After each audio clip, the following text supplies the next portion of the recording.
Halo, assalamualaikum warahmatullahi wabarakatuh. Berjumpa lagi dengan channel saya. Jadi saya undi, gimana kabarnya teman-teman hari ini? Semakin baik dan semakin sangat baik.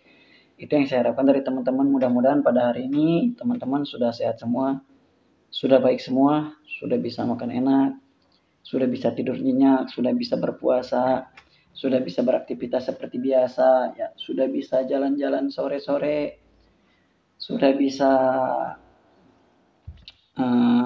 apa ya? Berkumpul bersama keluarga gitu kan ya. Oke, teman-teman yang baru menemukan channel saya, silahkan di subscribe dulu channel saya, kemudian dibunyikan notifikasinya, loncengnya, dan yang mau bertanya silahkan di kolom komentar. Nanti insya Allah saya akan jawab satu persatu. Oke teman-teman, kali ini saya mau ngomongin yang masalah katanya, Kang, ada nggak sensasi yang dirasakan pada saat bulan suci Ramadan? Gitu ya pertanyaannya. Jadi gini teman-teman ya, kalau kita ngomongin tentang masalah sensasi di bulan suci Ramadan, ya jangankan kita penderita anxiety ataupun GERD, orang biasa pun, orang normal pun kayaknya mengalami yang namanya perut ataupun dengan pencernaan. Ya, karena apa? Di bulan suci Ramadan kan kita menahan rasa lapar kita, menahan haus kita, kemudian kita makan ketemu dengan yang makanan yang serba-serbinya rada aneh-aneh gitu kan. Akhirnya orang normal pun biasanya merasakan sesuatu yang berbeda di perutnya. Nah, lalu sebetulnya bagaimana sih mengatasi ini dan apa saja sensasi ataupun yang dirasakan oleh para penderita GERD tatkala kita berpuasa. Nah, teman-teman, yang saya rasakan ketika saya berpuasa dengan keadaan GERD itu umumnya sama dengan orang yang normal, ya. Sama dengan orang yang normal ketika berpuasa. Contoh, sembelit, ya, perut itu sakit nggak sakit gitu disebutnya ya. Kayak sakit tapi nggak sakit, cuma nggak nyaman gitu, sembelit di sini. Ya, karena ya memang orang normal pun mengalami sembelit itu, ya. Nah, selain daripada sembelit, saya juga merasakan begah gitu kan. Apalagi kalau misalkan pas buka puasa. Orang normal pun sama gitu kan. Orang normal juga sama, kadang-kadang suka begah. Contoh kecil, istri saya kalau udah buka berpuasa, aduh katanya nggak enak perut, gini-gini sampai BAB gitu kan. Kalau saya sih biasa aja nanggepinnya gitu. Nah jadi begah, sembelit itu udah hal yang wajar. Ya.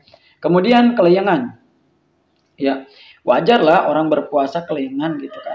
Saya pun sama mengalami kelayangan kalau misalkan berpuasa.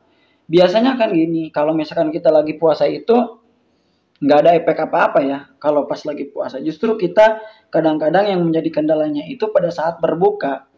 Setelah kita berbuka biasanya tuh sensasi muncul gitu kan. Yang dirasa itu muncul kadang begah, kadang sembelit, kadang kelayangan gitu kan.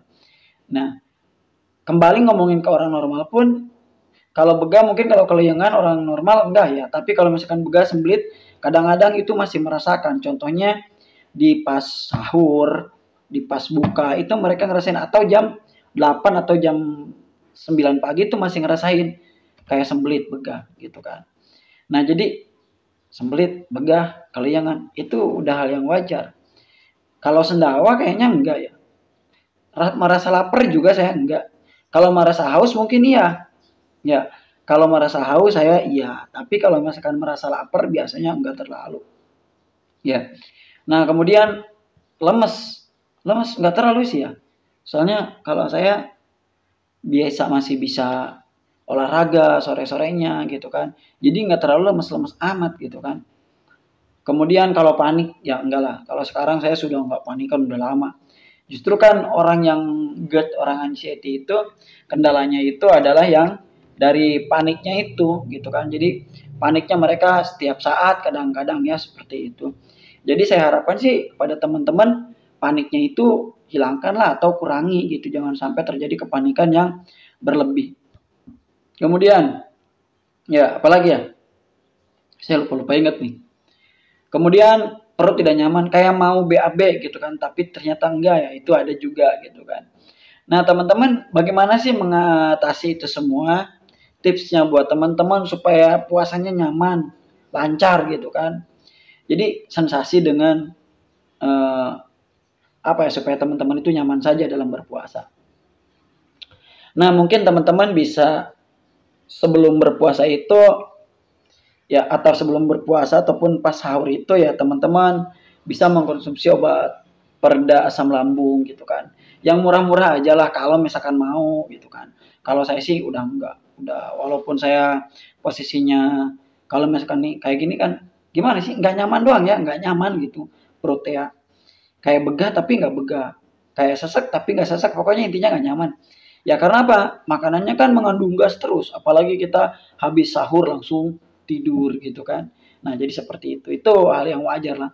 Jadi teman-teman bolehlah mengkonsumsi obat, ya misalkan pakai yang membuat reda asam lambung, atau misalkan mau herbal juga nggak jadi masalah gitu kan. Pokoknya teman-teman, bagaimana teman-teman menikmati penyakit ini ataupun menikmati sensasi ini dengan kebiasaan teman-teman, ya seperti itu. Kemudian ya teman-teman bisa minum air yang secukupnya atau yang agak sedikit banyak, karena untuk mengurangi gas-gas yang ada di dalam perut teman-teman gitu kan. Istirahat yang cukup, karena kita tahu sendiri lah bulan suci Ramadan ini kadang ya, saya pribadi bangun atau tidur jam 11, bangun jam 3, kita hitung aja 11, 12, 1, 2, 3, 5 jam. Itu nggak tidur lagi saya. Kadang saya ngantuk gitu kan. Bahkan semalam itu saya tidur jam 12, bangun jam 2. Kemudian saya nggak tidur lagi gitu kan. Jadi wajar lah berat badan turun, wajar. Mata buram wajar gitu kan. Lemas wajar gitu. Karena memang kita istirahatnya kurang kalau di bulan suci Ramadan itu, kecuali yang mungkin bisa ataupun bisa yang melaksanakan tidur siang gitu. Kalau misalkan bisa melaksanakan tidur siang itu bagus ya. Seperti itu. Kemudian teman-teman olahraga yang cukup sore hari. Jalan-jalan sore-sore kan di bulan suci Ramadan bagus lah.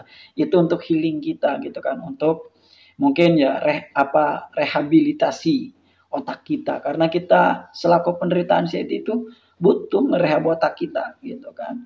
Ya boleh berzikir boleh gitu kan. Membaca Al-Quran boleh. Tapi kalau membaca Al-Quran ya suaranya agak sedikit pelan saja. Kalau bisa malam, kalau siang kan biasanya kalau kita ngomongnya kenceng akan cepat haus gitu. Ya akan cepat haus. Nah, jadi hal-hal seperti itu teman-teman bisa, atau misalkan teman-teman bisa minum air alkali gitu kan. Air mineral yang mengandung alkali boleh lah gitu kan. Banyakin makan buah teman-teman ya. Jadi selang-seling buah gitu kan. Apalah yang penting teman-teman supaya perutnya nyaman, lancar gitu. Jadi tidak ada lagi nanti kendala-kendala ataupun hal-hal yang dirasakan oleh teman-teman. Ya, seperti itu. Nah, itu saja teman-teman ya. Kurang lebihnya saya mohon maaf nih, salam sembuh dari saya dari Seondi. Wabillahi taufiq wal hidayah. Wassalamualaikum warahmatullahi wabarakatuh.